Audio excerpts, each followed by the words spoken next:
Est-ce que ton lézard t'aime?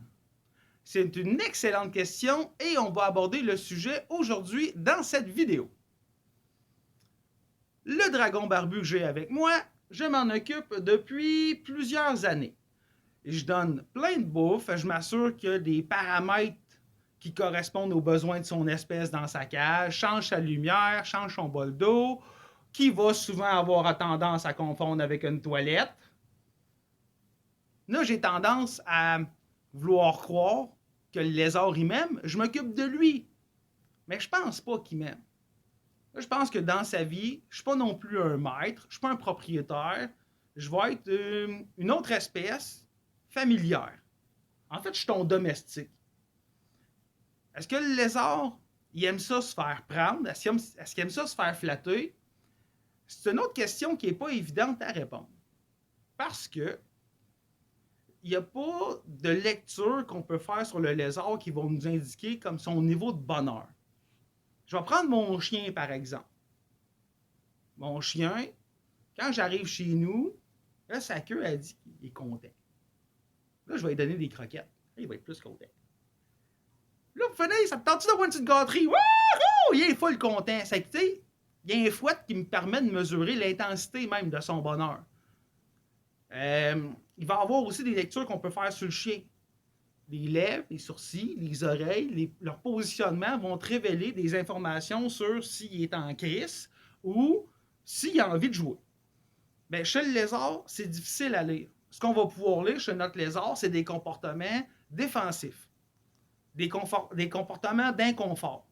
Tu sais, si il ouvre la bouche, il sort la langue, il fait un bruit comme il saute dessus pour te croquer, il tourne, il fait la vrille de la mort, il donne des coups de queue, il essaie de te griffer, il vide avec pression le contenu de son système digestif urinaire sur toi, vide ses glandes cloacales, extension sur le bout des pattes, se tourne un peu, a l'air gonflé pour être plus menaçant, te regarde de bout latéral au lieu d'être frontal pour avoir l'air d'être plus volumineux. Ça, c'est des comportements que tu peux lire qui sont associés à de la défense ou de l'inconfort.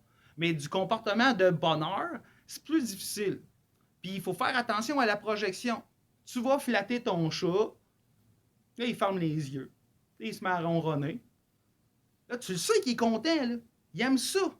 Mais le lézard que tu flattes sa tête, il ferme les yeux. Tu vas projeter un comportement félin dans un reptilien, et lui, son comportement de fermer les yeux peut être associé à de l'inconfort. Puis il y a une escalade qui va mener jusqu'à l'immobilité. J'ai déjà vu un lézard pratiquer de la rigidité catavérique dans son immobilité parce qu'il n'était pas confortable. En fait, c'est un dragon d'eau que j'avais chez nous, puis je vous mens pas, ma blonde a failli le jeter. Puis moi aussi, ça passait proche. C'était un pro, OK?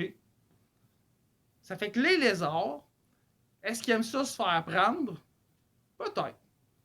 Est-ce qu'ils aiment ça sortir de leur cage? Il y en a que oui.